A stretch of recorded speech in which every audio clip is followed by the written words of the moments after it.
está contigo. Petro, amigo, el pueblo está contigo. Petro, amigo, el pueblo está contigo. Territorios ancestrales y guardias indígenas, a las organizaciones sociales, barriales, ambientales, populares, campesinas, indígenas, negras y afrocolombianas, mujeres todas, jóvenes de la resistencia de Colombia,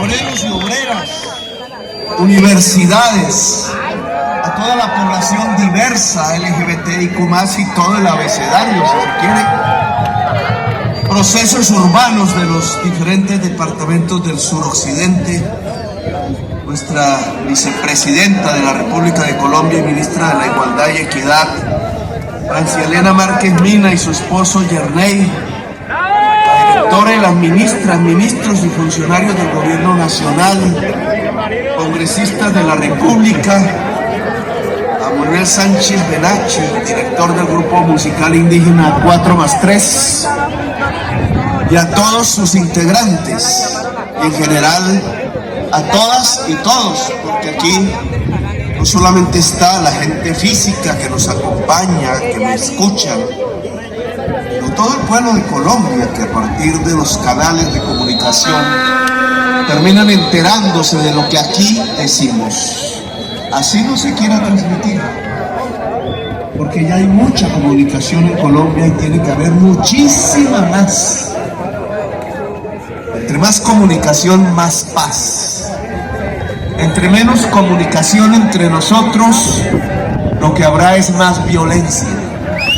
La comunicación está ligada a la paz o a su contrario. En este lugar, ustedes me traen una interpretación del momento, de las cosas que hay que hacer, de sus debates, de sus conclusiones, de debates sociales entre diferentes fuerzas étnicas y populares, fuerzas del pueblo. Aquí en este lugar se reúne el pueblo. Somos el pueblo, decían hace 2 siglos y medio cuando quisieron fundar una república. Eran indudablemente indígenas también, seguro que negros y negras, seguro que gente del campo, que era la mayoría de Colombia, seguro que jovencísimos casi todos y todas. Seguro que había intelectuales que habían leído algunos de los libros que hablaban de que el rey es el soberano. El rey no es el soberano, sino que el pueblo es el soberano. Y entonces dijeron: nosotros el común, recuerden, por allá en un pueblo de Santander, nosotros el común, Socorro creo que fue. Pues aquí tenemos que decir nosotros el pueblo, que tiene que construir cosas en común. En este momento escucho sus propuestas, pero quiero que en este diálogo entre gobierno y pueblo, que es un momento democrático, también se escuche la interpretación de lo que creo está pasando. No en cualquier calle, no en cualquier ciudad, lo que está pasando en la historia de Colombia. En un sitio como este, que es simbólico, que es un símbolo. No es por lo bello o porque no. No es porque los árboles están así o asá. No es por su forma urbanística, su espacio. No es por el monumento que está aquí a mi espalda. Unos critican y otros no. No es por sus colores y su forma solamente. Es por lo que simboliza. Este espacio simboliza para toda Colombia la resistencia. Nosotros venimos de la resistencia. ¿Qué más? Y es que aquí no estaban los españoles y vinieron a sojuzgar, ¿o no fue así? A poner unos seres humanos a su servicio, sin que eso estuviera escrito en ninguna ley humana, o en ninguna ley natural, o en ninguna ley divina, si queremos hablar también en esos términos. ¿En qué ley estaba escrito que aquí tenían que venir a poner unos seres humanos a su servicio? ¿Y en qué ley estaba escrita de la historia del planeta el que aquí pudieran traer un pueblo a la fuerza, venido de un lugar lejano como África, y esclavizarlo? ¿Quién dijo que eso estaba escrito en la ley? ¿Y quién dijo entonces que las mezclas de esos pueblos se tenían que volver siervos, rebaños ciegos, llevados siempre o a la guerra o a la violencia o a veces a las elecciones para elegir los patrones, los blancos, los pudientes, los que sojuzgaron a los indígenas y los que esclavizaron a los negros y los que condujeron al pueblo colombiano al eterno engaño mientras se quedaban con su riqueza, con su oro, con su plata, con todo lo que podía sonar y contar como riqueza.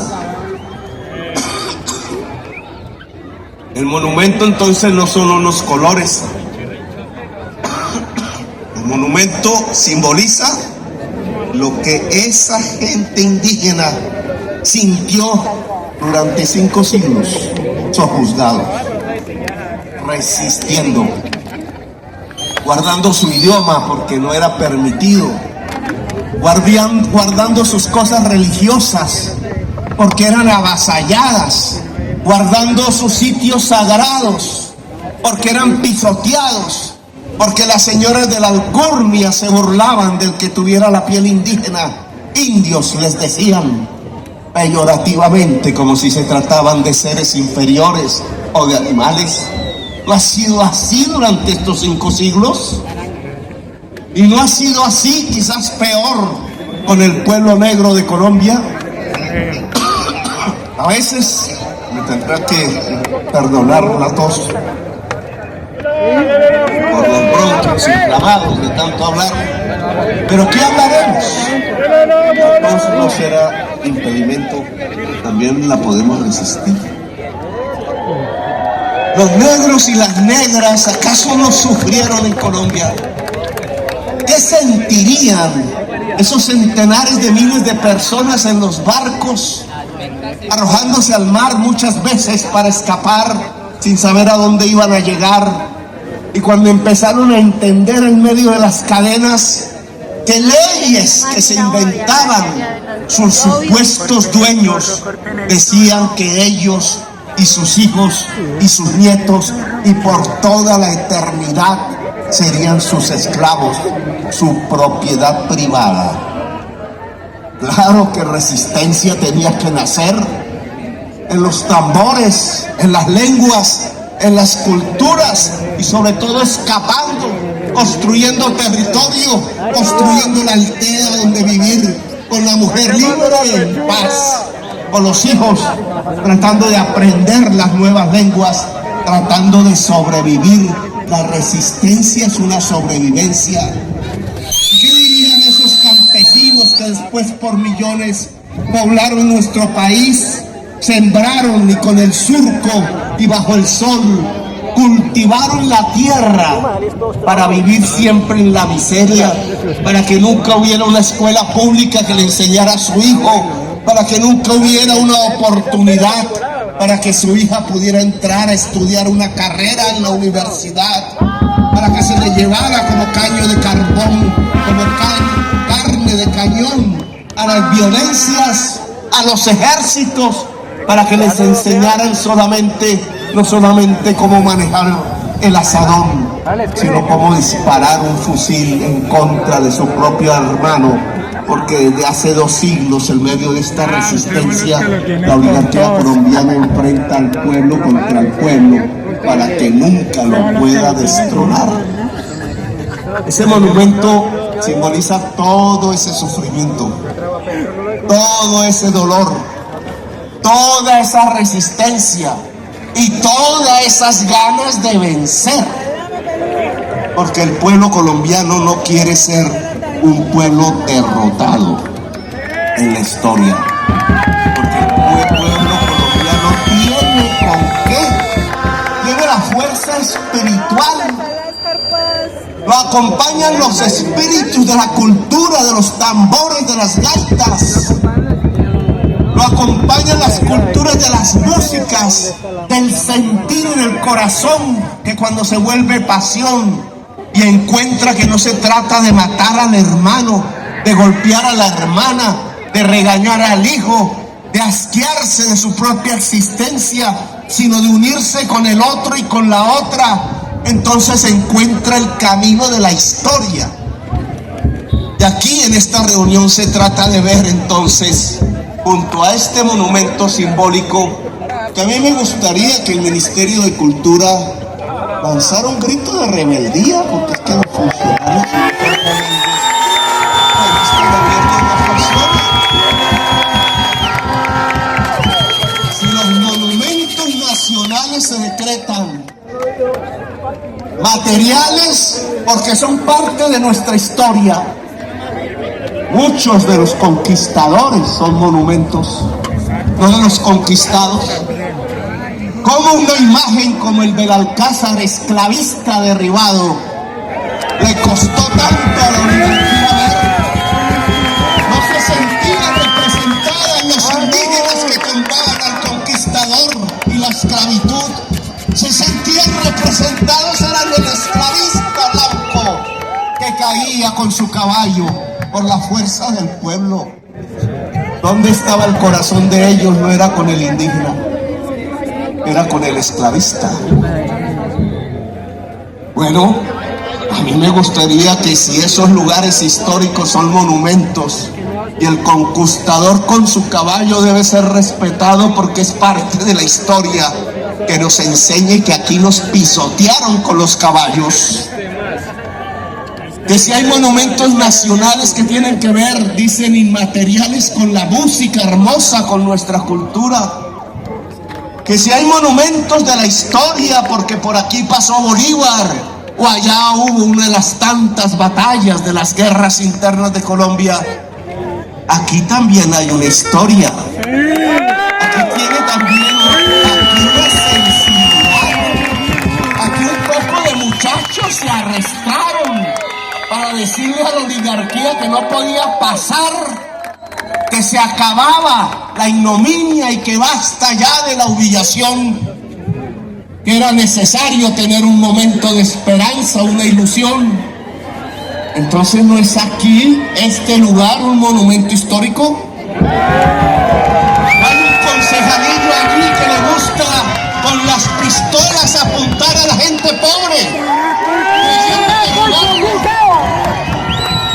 Quieren lo mismo que el conquistador al caballo, llegar aquí con sus pistolas para tumbar el monumento de la resistencia. Bueno, ¿y por qué el Ministerio de Cultura del Gobierno de Cambio no declara este monumento monumento nacional?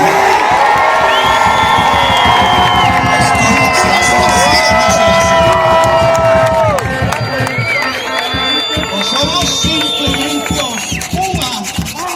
¿O somos huracán en la historia? El pueblo está contigo.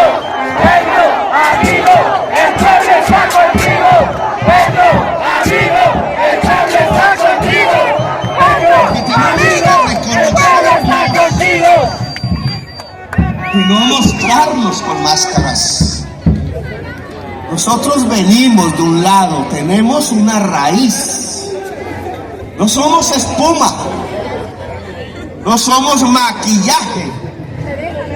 Para eso hay otras personas que pueden hacerlo mejor que nosotros. Ya lo han visto gobernando, dicen aquí mu, cuando llegan al gobierno dicen pa.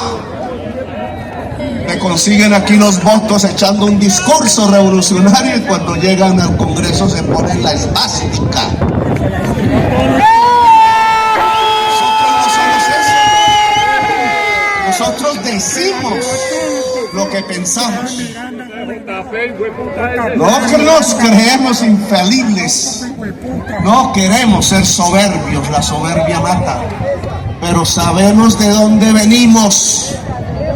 Nosotros venimos del pueblo y nos han elegido para cambiar a Colombia, para nada más. Y al que no le guste el gobierno eso, pues que se vaya, no nos haga perder el tiempo. Aquí no venimos para robar, aquí no venimos para limpiarle las botas al rico banquero del país. Podemos hablar con él de tú a tú, pero él tiene que saber que tiene al frente un ser humano igual.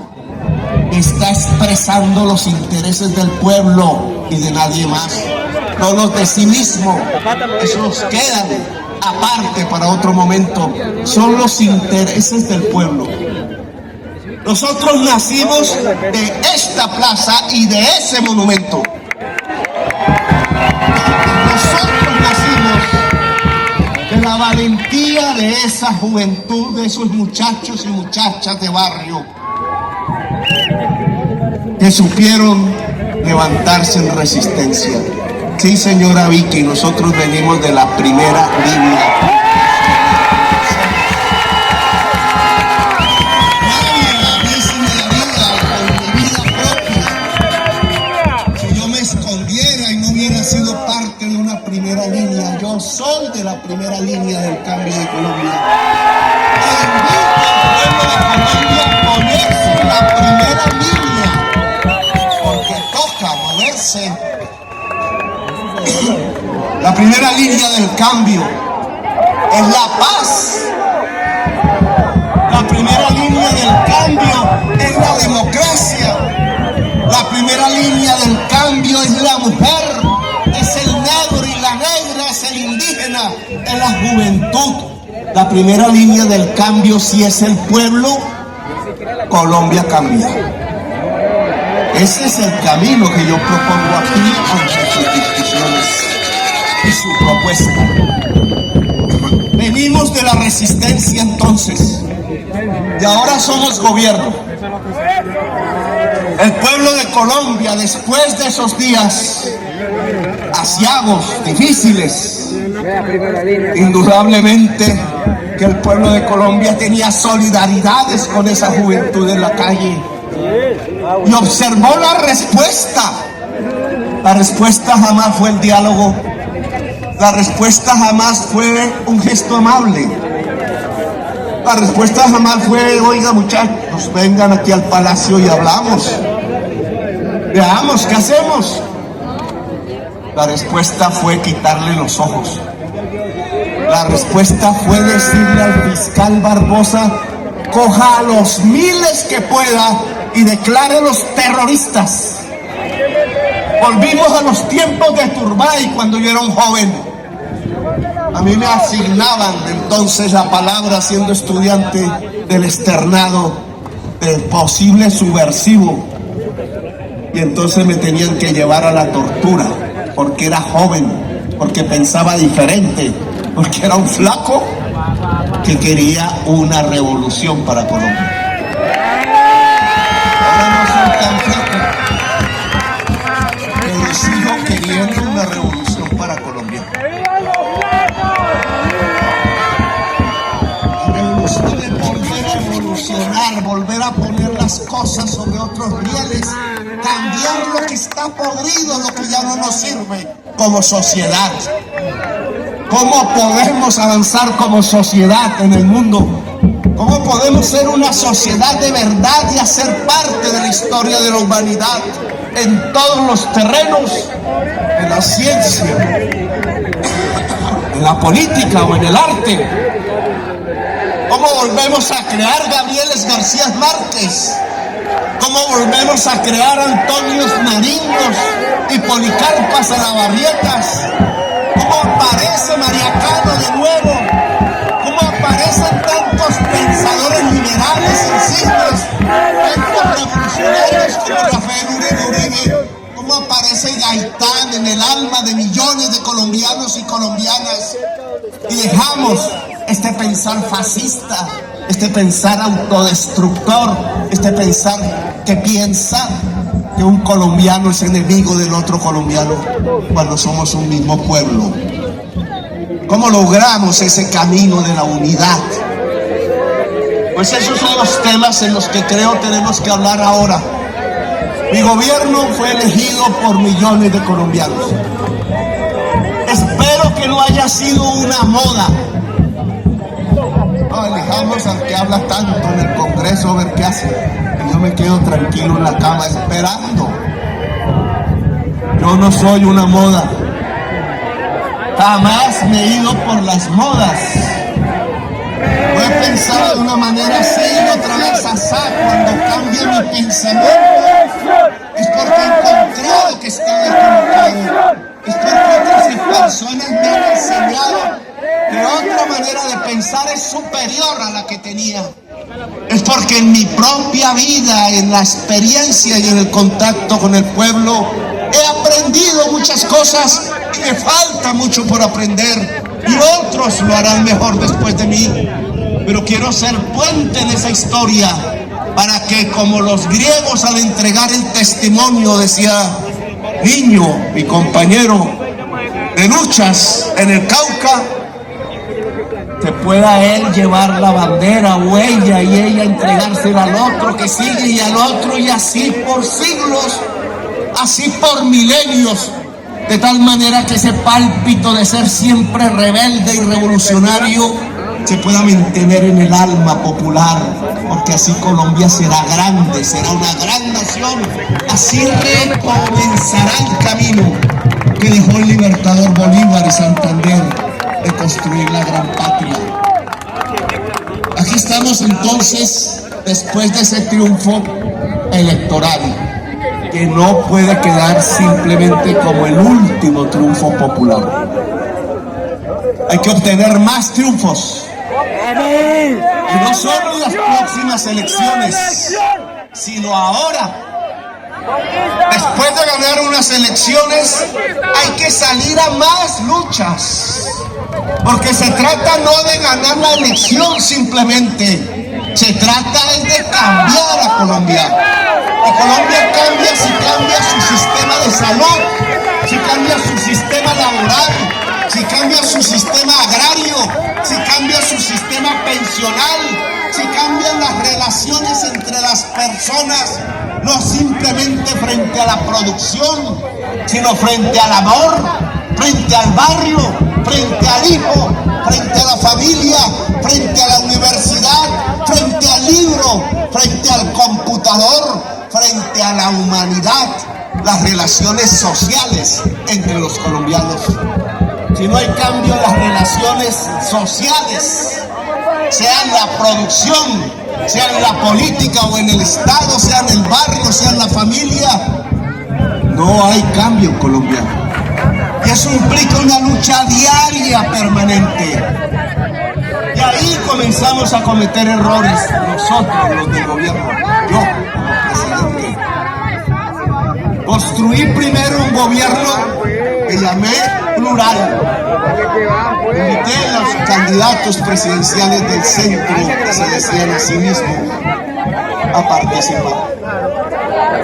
Lo hice ingenuamente, pensando que fuerzas que no habían triunfado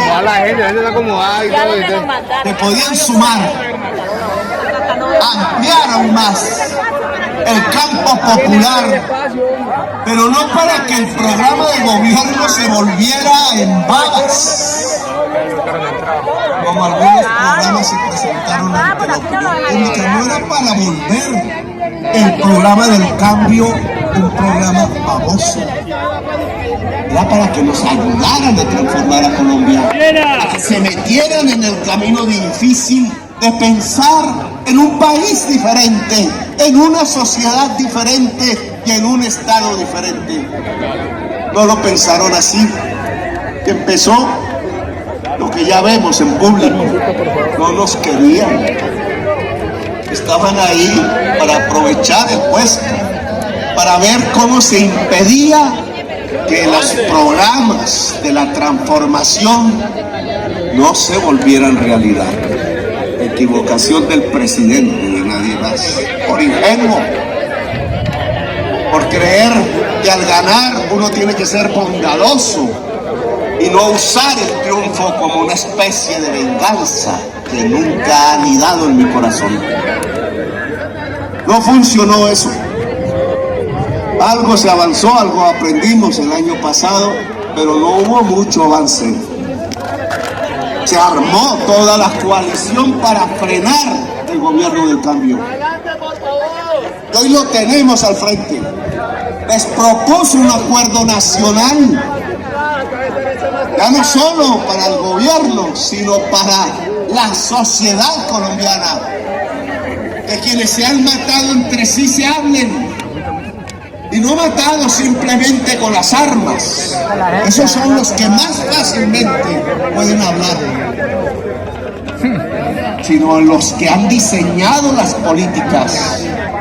Los que dijeron que los jóvenes que se volvían rebeldes en estos barrios y armaban una barricada, entre otras, olvidando las grandes lecciones del siglo XIX, que en Europa enseñaron que no hay que quedarse en el barrio porque ahí llega el poder al barrio a destruir, que la barricada ya no es, que lo que hay es que rodear el poder, ir hacia el poder, no hacer que el poder venga hacia el barrio, porque si el poder viene hacia el barrio, destruye el barrio y la vida de sus jóvenes, como así sucedió.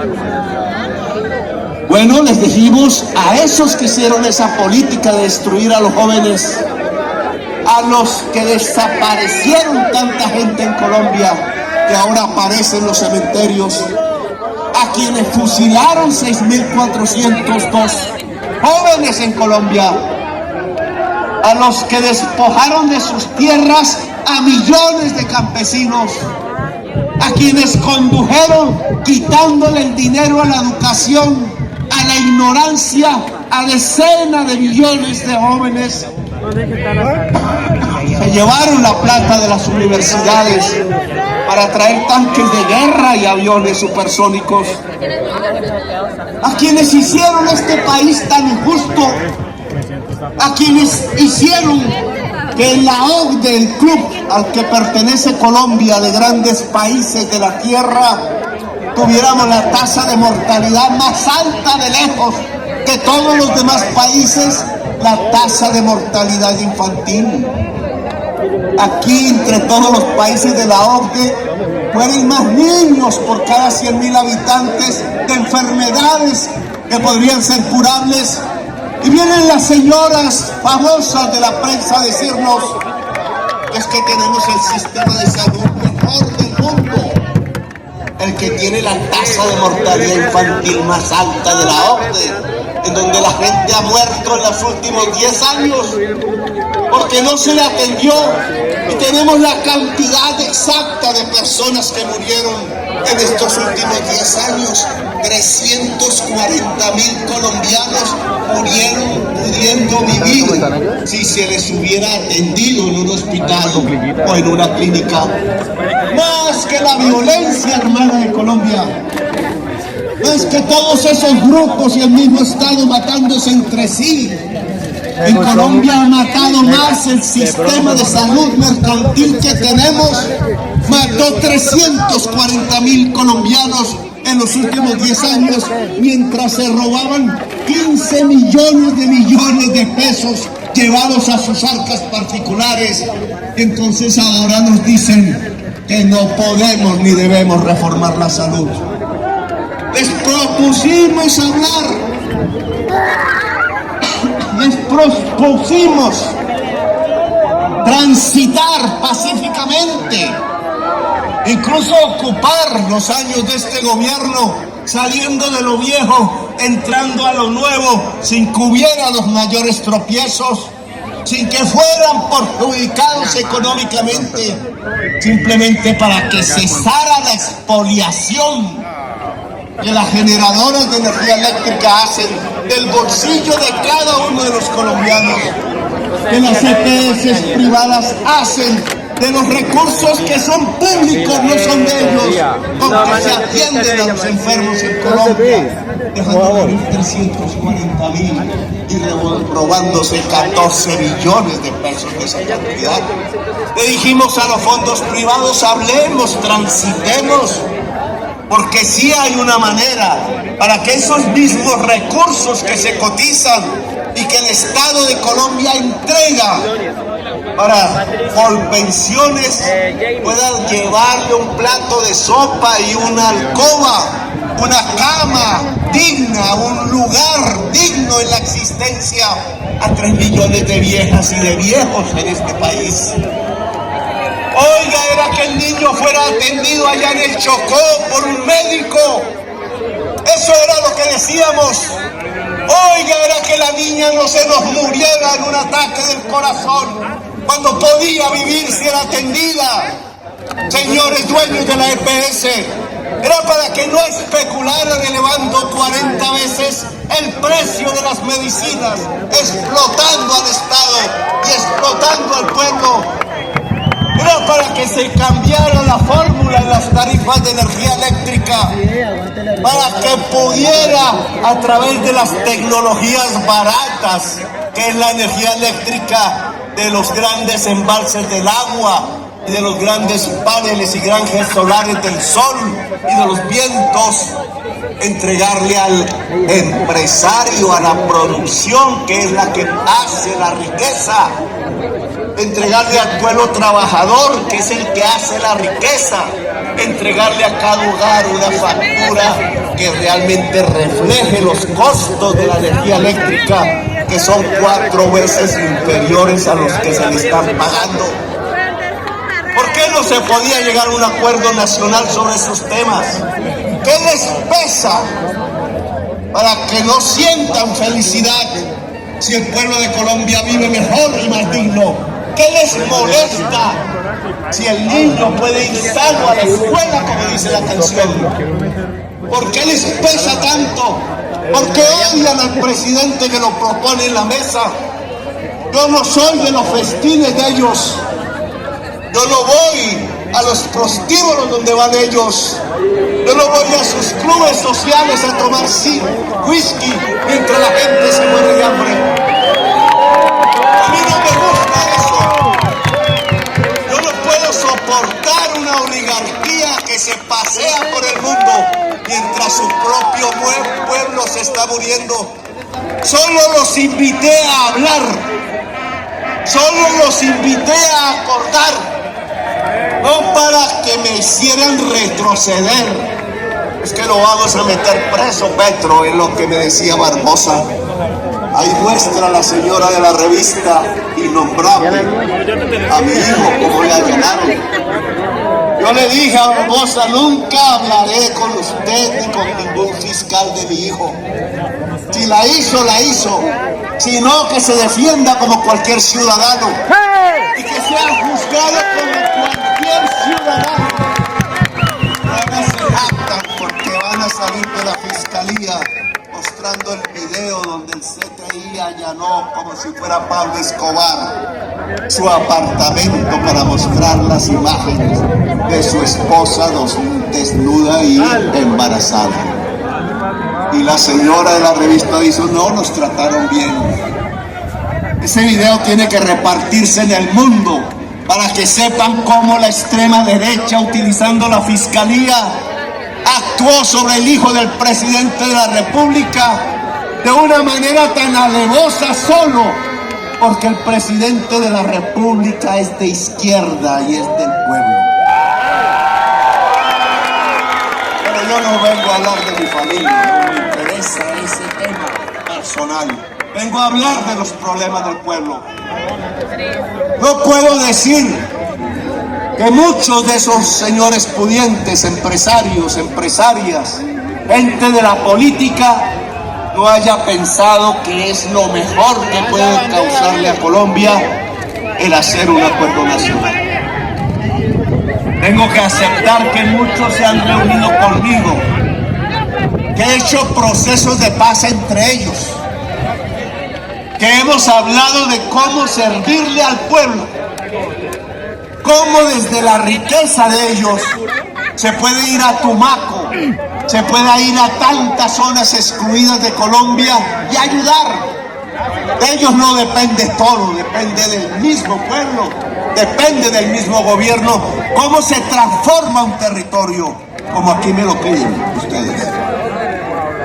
¿Cómo? ¿Con qué dineros? ¿Con qué fábricas? ¿Cómo se hace que el campesino sea dueño de la industrialización agraria? Han discutido conmigo, sí. Han discutido conmigo muchos cómo se saca el dinero que el Estado les dejó en fondos fiduciarios. Quieto, para hacer unas carreteras que terminaron volviéndose problemas judiciales. Y duerme el sueño de lo justo, el dinero ya quieto mientras las necesidades de la gente avanzan. Muchos han venido a hablar conmigo y decir, solucionemos esto, Petro, y que el dinero vaya a los programas sociales que se necesitan. Tengo que reconocer que hay una parte del establecimiento colombiano que sí ve en la propuesta del gobierno del cambio una posibilidad de camino diferente, una posibilidad de una gran Colombia en donde todos y todas puedan ganar, incluso ellos, pero sobre todo el pueblo de Colombia. Ven la posibilidad de la paz. Y por eso no me niego a bajar las banderas de una posibilidad histórica, porque estamos hablando de un momento histórico, de poder que haya un gobierno de la paz plural, o de que haya un acuerdo nacional en Colombia. Pero tengo que decirles que yo no puedo llevar a la gente que confía en mí, a la gente que confía en los cambios, a la gente que quiere y añora y desea una nueva Colombia, a una ingenuidad. Porque hay otros sectores que lo que nos quieren es traicionar. Y esto es importante que lo analicemos, porque hay que responderlo con inteligencia. Por ahí, los que siempre quieren acallarnos, porque decían al principio, en mi primer día de gobierno dije algo por ahí, ya ni me acuerdo. Entonces dijeron, el dólar se cayó por lo que dijo Petro. El dólar subió por lo que dijo Petro. Y yo me empecé a sentir poderoso porque no había vuelto así. Cada palabra se mueve esa vaina. No, lo que querían era que no hablara. Después empezaron que mucho Twitter y mucho Twitter. A mí no me sacan de la televisión pues, sino para hablar porquería de mí. A veces me asusto cuando prendo un canal de televisión y esto soy yo. Día y noche hablando porquería de mí. Mentiras y mentiras. Cuando yo encuentro alguna verdad, porque hay gente que investiga y que dice cosas como buen periodista, trato de coger y decir, oiga, verdad, este señor puede tener razón. Y echo al funcionario donde está el problema. Pero el 90% de la información es el intento de que la gente del pueblo no quiera el gobierno. Que ese cariño que hay con Petro en los sectores populares, porque a mí no me interesa que me abracen en el Club del Nogal. Allá ellos, no los voy a respetar. Siembro arbolitos al lado para que sea más bonito, como hicimos con el virrey. Pero no es con su abrazo, porque yo me contento. Y más, me sentiría dubitativo. Yo me contento cuando me abraza la indígena. A mí me da alegría cuando lo veo en la calle. A mí me da alegría cuando un niño en un barrio popular sale corriendo y dice Petro, Petro, y me abraza. Porque sé que ahí hay una sinceridad, hay una comunicación que se pudo establecer desde hace tiempo, que tiene que ver con el corazón, que tiene que ver con el interés común y popular. A mí me interesa que el pueblo me quiera y ellos lo saben. Por tanto, su información va destinada no a que los ricos me amen, nunca me van a amar. No me interesa eso. sino que el pueblo me odie, porque saben que de esa manera hacen así y nos tumban del gobierno, que su propósito es tumbarlos del gobierno. Eso era lo que quería el fiscal Barbosa.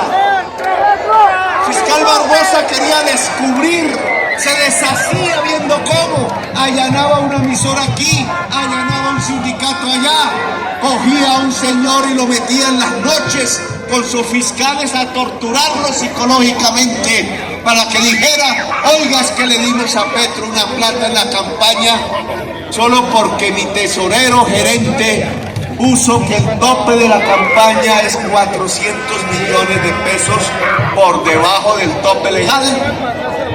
Entonces necesitan conseguirse 600 millones. Si uno de ustedes va y les dice: oiga, yo voy a atestiguar que le di a la campaña de Petro 600 millones, lo vuelven Dios. Dicen: hurra, tenemos la prueba. Porque con eso quieren ir a la comisión de acusaciones de hacer lo mismo que hicieron con la señora Rousseff en Brasil, con el señor obispo que era presidente en Paraguay, con el señor que era presidente en Honduras, con el señor Pedro Castillo que era presidente en Perú, que fue bajarlo a través de los votos de los parlamentarios. Pero los parlamentarios son de la mayoría de los partidos tradicionales y ellos dicen: está hecho, eso es una bicoca. Solo hay que traer la excusa y que voten, y al otro día no soy presidente. Lo mismo que ocurrió en Bolivia, lo mismo que ocurrió en Perú, lo mismo que ocurrió en Brasil, lo mismo que ocurrió en Honduras, etcétera. Un golpe. Entonces esperan que el ejército diga: oiga, no le hacemos caso, presidente. Que la policía diga: no le hacemos caso, presidente. No importa que la mayoría del pueblo haya votado. Eso es lo que están haciendo ahora. Por eso todo ese ruido en la prensa, y buscan, y allanan, y allanan. Que está en el poste. Y están haciendo más. Hoy no tengo diplomáticos en México. A todos los sacaron con decisiones judiciales. Nunca sacaron ni a la señora Leslie Cali del consulado de Miami, activista de extrema derecha. Pero los funcionarios que nosotros ponemos los sacan al mes con decisiones judiciales. No tengo representante en México. El único que quedó lo nombró Duque, fue el único que no tumbaron. Y me dicen que no hay persecución. Han echado del Congreso, inhabilitando y burlándose del voto popular, 2 o 3 senadores y van por más. Dijeron que la señora de la mesa directiva del Senado de la República, María José Pizarro, no podía estar ahí a pesar que la mayoría había votado por ella, la única mujer en las mesas directivas, porque era del pacto histórico y no del grupo político Maíz, que hace parte del pacto histórico. Pero para sacar a Alexander López, entonces dijeron que era del pueblo y no del pacto histórico. ¿O no fue así? La tesis contraria a los mismos magistrados. Y para sacar el alcalde de Duitama, que es de Colombia Humana, porque estuvo apoyando y lo apoyaron los del Polo Democrático, pues ¿cómo no van a apoyar los del Polo Democrático al candidato de Colombia Humana si hacemos parte del pacto histórico? Pero cogen eso para quitarle la alcaldía. Y ya son diplomáticos, ya son congresistas de elección popular, directivos de la mesa directiva del Congreso y ya son alcaldes. El 99% de los alcaldes del país han sido elegidos de derecha, de centro, de izquierda o variopintos por coaliciones políticas, por varios grupos políticos, pero a ninguno lo sacan. Al que sacan es al de Colombia Humana. ¿Por qué? ¿Por casualidad? Porque el presidente no puede hablar de estas cosas y tiene que silenciarse, o porque nos quieren sacar del gobierno. Igual que tendría que salir el alcalde de Duitama, tendría que salir el presidente de la República, porque el presidente de la República, siendo candidato, pues apoyó a los candidatos del Polo, de Colombia Humana, del Maíz, hasta del Partido Verde, porque esto es una coalición de fuerzas sociales y políticas. Los quieren arrinconar, quieren tumbar los decretos, quieren tumbar el gobierno del pueblo. Ese es el momento histórico en el que estamos viviendo. No es el momento de un acuerdo nacional como propuse. Pocos respondieron afirmativamente. Lo que se está fraguando es cómo no podemos gobernar. Cómo se burlan del voto popular, como si no hubieran existido. Algunos incluso por ahí bobilaconamente dicen, no es que llegamos por el fraude, no, es que ustedes no existen. O sea, que saquen a las señoras.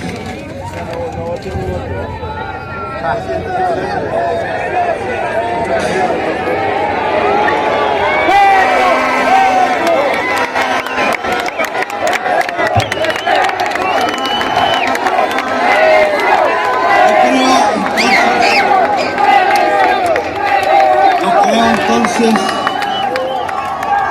pues que un dirigente no puede ocultar las realidades que están pasando. En nuestras teorías en la campaña dijimos que las posibilidades del cambio podrían establecerse en una gran alianza progresista entre el gobierno y la justicia, porque lo que necesita Colombia es justicia. Han intentado por todos los medios hacer romper al gobierno con la justicia, como hizo Uribe. Hasta se inventaron con unos infiltrados una entrada al Palacio de Justicia, y toda la prensa, con excepciones, empezó a decir que yo me lo iba a tomar y que iban a masacrar los magistrados y que ya los sacaban en un helicóptero. Y toda la gente viendo por televisión y oyendo radio eso, que era mentira. Igual que cuando se inventaron que los venezolanos estaban entrando en los conjuntos en Bogotá, y la gente salía con palos para defenderse, y hasta murió un señor inocentemente porque lo confundieron. Lo decían en las redes y la gente se lo creyó y resultó que era una mentira. Igualmente esta vez, pero a través de unos medios de comunicación, se inventaron que el gobierno había atacado el Palacio de Justicia y a los magistrados para que eligiera rápidamente fiscal general de la nación. Mentira construida para generar odio del pueblo contra el gobierno. ¿Para qué? Para que si hay el golpe, el pueblo no salga a las calles, se quede en la casa y el momento del triunfo popular pase en la historia definitivamente de Colombia. Eso es lo que están buscando. Y eso es lo que no podemos permitir. Nosotros respetamos a la justicia. La justicia respeta el voto popular. Nosotros respetamos el Congreso de la República. El Congreso de la República respeta el voto popular. Nosotros respetamos el voto popular. Entonces lo que les decimos es que este momento histórico pasa por la más amplia movilización del pueblo en todas las calles, lugares, veredas y pueblos de Colombia. Porque lo que quieren es acabar con este momento histórico, igual que quieren acabar con ese monumento. Quieren borrarnos de la historia nacional. Y no es por paranoia, es lo que se está moviendo en la realidad del país. Podemos cambiar a Colombia así. Podemos hacer la reforma a la salud. Podemos hacer la reforma laboral. Podemos hacer la reforma agraria. Podemos construir más igualdad y justicia. A estos puntos que ustedes me presentan, participar en el proceso de paz. La paz en realidad es la transformación del territorio. La paz se hace con el pueblo. La paz se hace constituyendo el poder popular en el territorio. ¿Qué es poder popular? El que decide es el pueblo. Y se hace a través de instrumentos, de asambleas populares, en los municipios, en la vereda, en el departamento. Aquí, a este punto de la participación, yo les digo que sí, que construyamos el poder popular en el suroccidente de Colombia.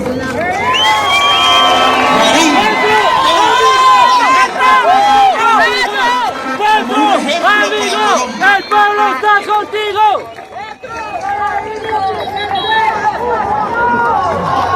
Como un ejemplo para Colombia.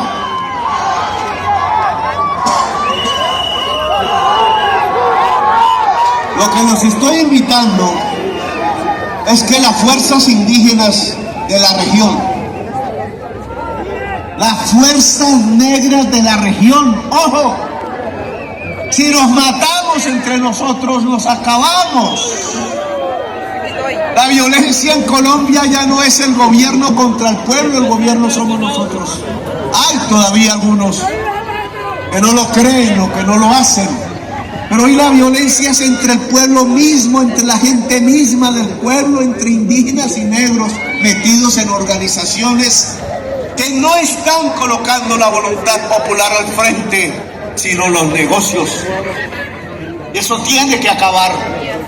Revolucionario solo tiene un comandante, el pueblo. No hay más comandante para uno o una revolucionaria que el pueblo. Lo otro son tiranías sobre el pueblo, son degradaciones sobre el pueblo, es no permitirle organizarse libremente, es no permitirle unirse libremente, es no permitirle que en libertad tome decisiones allá en su caserío, allá en ese lugar del Pacífico, allá en la montaña, allá junto al volcán, aquí en la gran ciudad.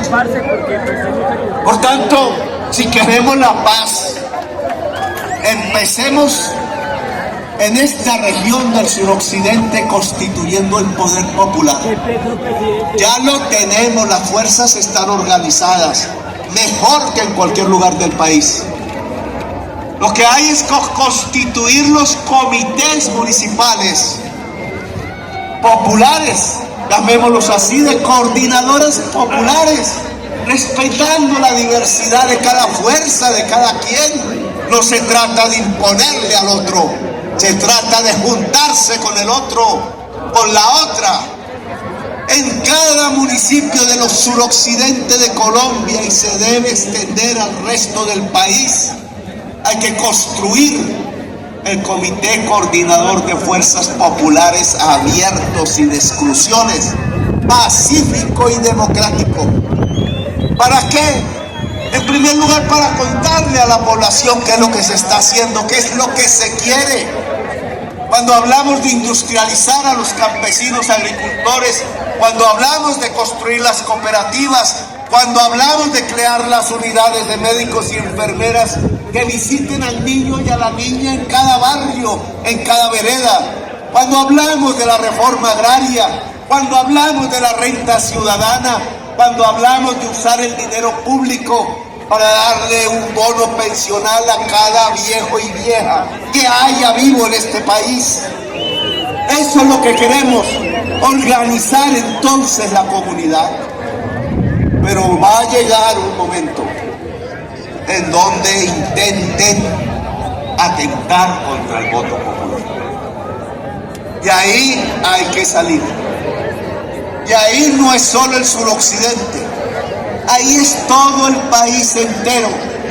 Y ahí no es a defender el barrio como hicieron hace 2 años, ahí es a rodear el poder, ahí es a tener el poder popular en paz y en democracia.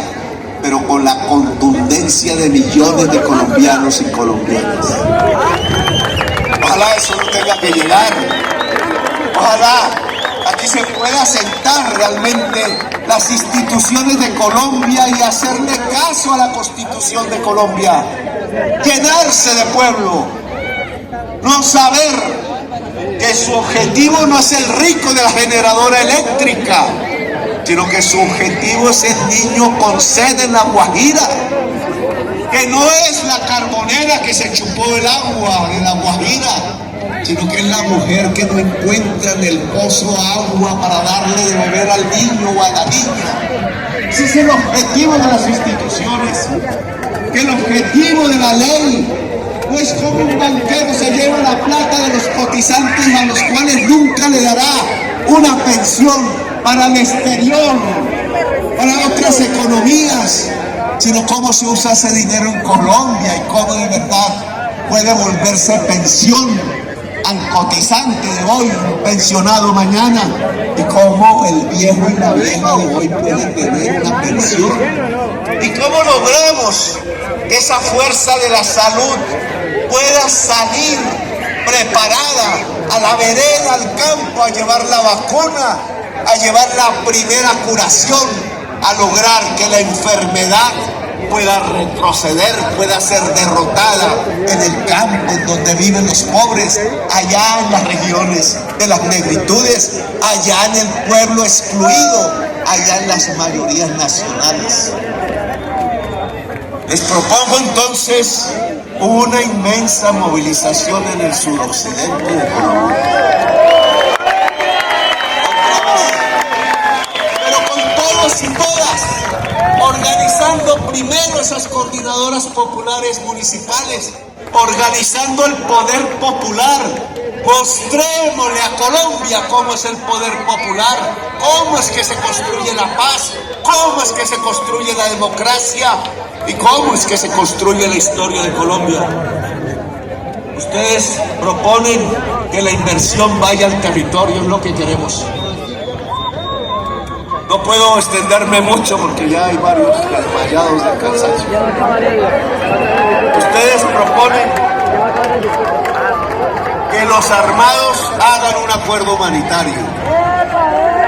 Es lo que hemos propuesto en las mesas. Ustedes deben ir a esas mesas, la gente del territorio, y ver lo que pasa allí. A esos que están armados nosotros no solo les decimos un acuerdo humanitario, sino que ya se acabó la guerra, que aquí lo que hay es una lucha política y hay que entenderla. No hay una guerra de fusiles. Los fusiles hoy no están contra el pueblo. Vamos a hacer un examen de lo que hizo el nuevo SMAT con las niñas y las jóvenes en Medellín y en Bogotá. En mi gobierno eso no se hace más. Al pueblo no se le golpea.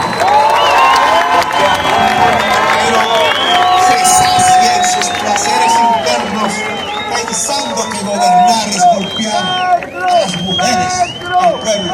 Eso no va en mi gobierno. Y eso va a tener un proceso y una responsabilidad pública. En mi gobierno los fusiles no van contra el pueblo. Primero tendrán que ir contra el presidente. En mi gobierno los fusiles apoyan la Constitución, la democracia y la paz. Y es lo que queremos construir en Colombia. En mi gobierno estamos abiertos al diálogo, pero sin inocencias ingenuas. Diálogo sí, concertación sí, pero con el pueblo en las calles. Si las instituciones que hoy tenemos en Colombia no son capaces de estar a la altura de las reformas sociales que el pueblo a través de su voto decretó, demandó y mandó y ordenó, entonces no es el pueblo el que se va arrodillado hacia su casa derrotado. Son las transformaciones de esas instituciones los que se tienen que presentar. No es el pueblo el que se va. Es la institución la que cambia. Esa es la historia de la democracia y de los pueblos libres. Y por tanto, si esta posibilidad de un gobierno electo popularmente en medio de este Estado y bajo la Constitución de Colombia no puede aplicar la Constitución porque lo rodean para no aplicarla y le impiden, entonces Colombia tiene que ir a una Asamblea Nacional Constituyente. Colombia no se tiene que arrodillar. El triunfo popular del 2002 se respeta y la Asamblea Nacional Constituyente debe transformar las instituciones para que le obedezcan al pueblo su mandato de paz y de justicia, que es fácil de lograr en Colombia. Es el pueblo el que tiene la palabra. Este presidente llegará hasta donde ustedes digan.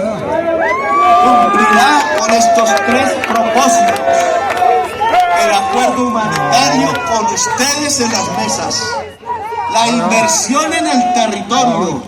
La semana entrante vamos a los sures, ya pasamos por el litoral pacífico. Y la orden que tiene cada ministro y ministra no es ser un burócrata oyéndole a los funcionarios del anterior gobierno qué es lo que se debe hacer con el dinero público. Es haciendo los planes con ustedes para llevar el dinero público a las obras que ustedes ordenen. Es transformar el territorio, porque esa es la base de la paz.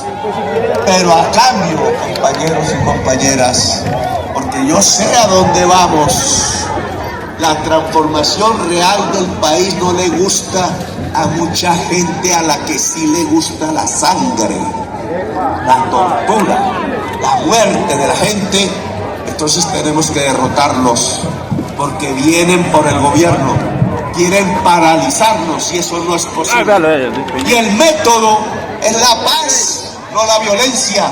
El método es organizarnos desde aquí, desde esta plaza de la Resistencia, ante este monumento de los jóvenes, que es un monumento de su valentía, de su lucha, de su esperanza, de sus sueños.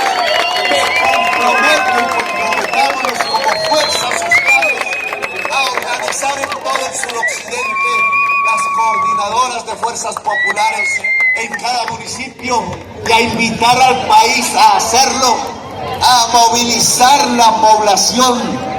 No 10.000, 100.000, 200.000, 500.000 seres humanos del suroccidente de Colombia para pedirle a Colombia toda la gran movilización que permita que el cambio sea posible. Este presidente se restea hasta donde sea para lograr. Ese es mi propósito, mi voluntad.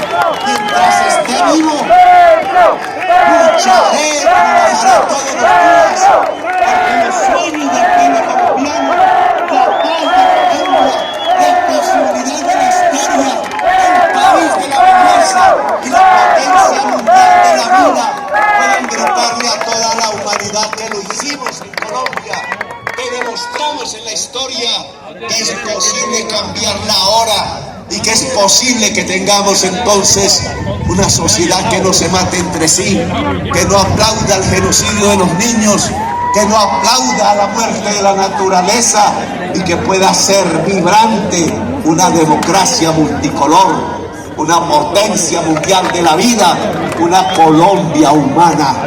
Gracias, muy amables compañeros.